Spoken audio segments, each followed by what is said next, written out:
Her voice shakes as she remembers that moment. I heard whispers from inside the bathroom. Two voices, his and hers. My hands were trembling, but I locked the door from outside. I had to know the truth.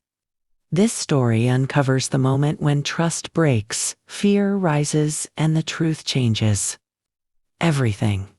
The moment she heard the faint whispers from behind the bathroom door, her entire world seemed to slow down.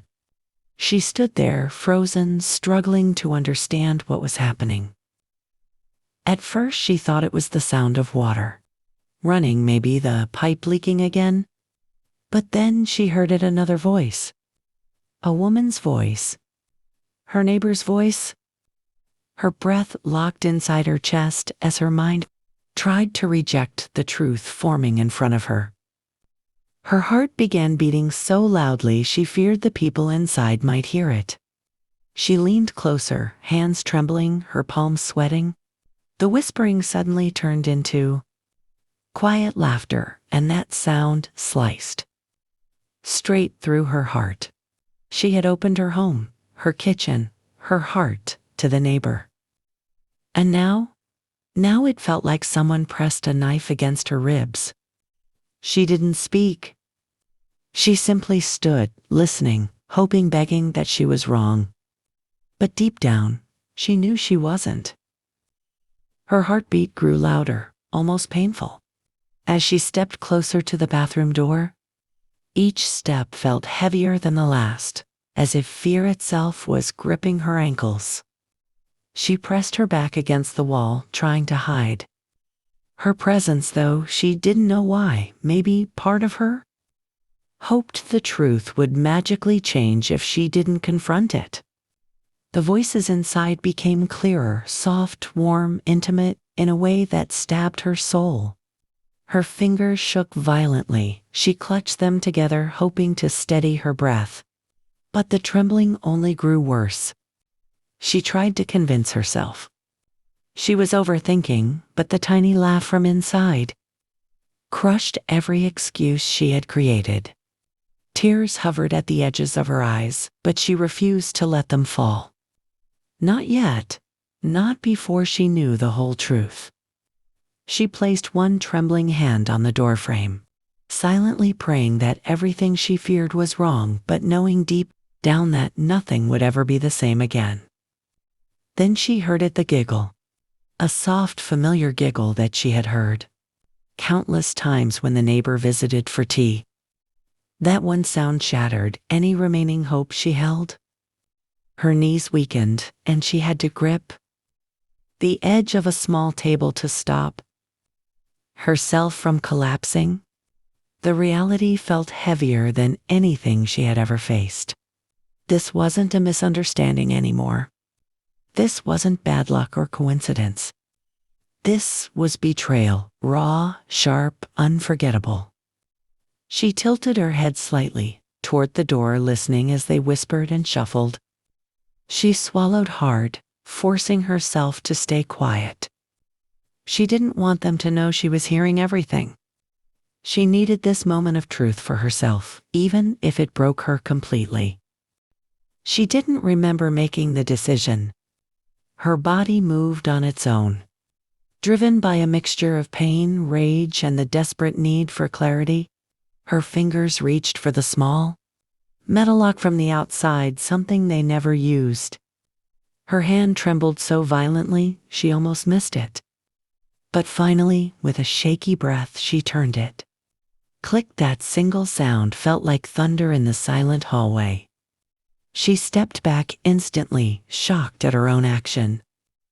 Her heart raced wildly, both terrified and empowered by what she had just done.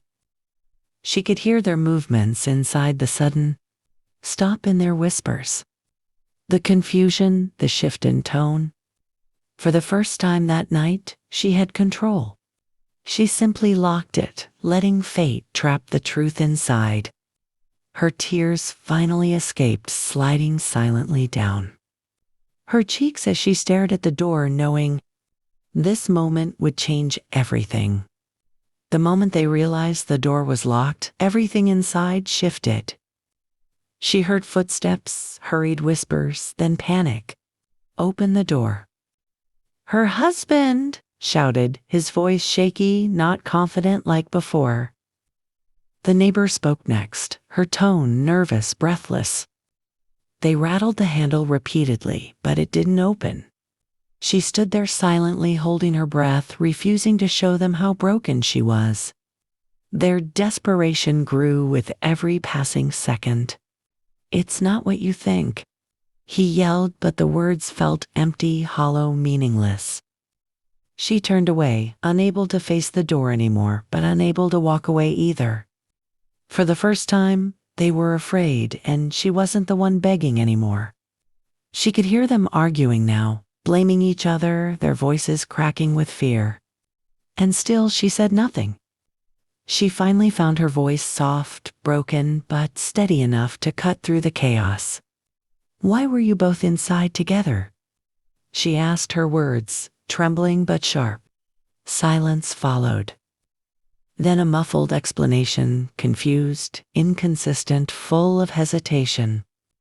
She closed her eyes, taking slow breaths, fighting the storm inside her chest. Every word they spoke felt like another crack in her heart. The neighbor tried to speak. Next, her tone pleading, but the woman stepped back, refusing to be manipulated. She needed answers, not excuses. Her voice broke as she demanded the truth again, but this time her strength overshadowed her pain. She wasn't just confronting betrayal. When the confrontation became too heavy, she stepped back completely. Her legs felt weak, her chest tight, her breath uneven. Tears streamed freely now, no longer held back. Her hands covered her face as quiet sobs shook her whole body. She could still hear them behind the door, arguing, panicking, whispering nervously, but those sounds faded behind. The louder war happening inside her heart. Every memory of love, trust, and loyalty flashed painfully before her eyes. She wasn't just crying over betrayal. She was crying over the years she gave, the sacrifices, the dreams she built with him. And now all of it felt like ashes slipping through her fingers. Just when she thought she couldn't cry anymore, his voice changed. Softer, guilty? Honest, maybe for the first time. He began explaining something she wasn't expecting at all. Something about the neighbor, something urgent. Something he didn't tell her because he feared she would misunderstand. But the timing, the locked door, the whispers, the closeness, they told an entirely different story. She listened silently, her heart torn between disbelief and the faintest spark of hope that maybe, just maybe, it wasn't what she thought. Yet every sentence he spoke felt layered, incomplete. She tried to wipe her cheeks, to stay calm, but her emotions swirled uncontrollably. His explanation didn't erase the pain. It didn't erase the image of them together. It only deepened the confusion, twisting her heart even more. Then the neighbor spoke. And this time, her voice wasn't panicked, it was honest, breaking, filled with shame. She revealed a truth the wife never expected. Something the husband hadn't told her. Something that connected all the strange behaviors over the past weeks. The neighbor confessed her role, her mistake, her fear. She admitted she shouldn't have been inside with him. She admitted she hid something that concerned the wife too. The woman's breath trembled, her mind racing through every detail. The truth wasn't simple. It wasn't innocent either. But it wasn't what she thought. That realization brought a different kind of pain, a pain of being kept in the dark. She placed her hand over her heart, trying to steady the storm inside her. She didn't know whether to cry harder or breathe with relief. After everything she heard, the lies, the truths, the half-truths, she finally stood up. Slowly, shakily, but with a strength she never knew she had. She wiped her tears, took a deep breath, and looked at the locked door one last time. This moment wasn't just about betrayal anymore. It was about choosing herself, choosing her peace, choosing her sanity. She didn't open the door immediately. She let them sit with their fear a little longer. Let them feel the weight of what they created. When she finally spoke, her voice was calm. Steady heartbreak, hidden under quiet dignity. She told them her decision, a decision that would reshape her life. She wasn't the same woman who stood trembling in the hallway minutes earlier. She was stronger now, clearer, ready to walk a path where she didn't have to question her worth ever again.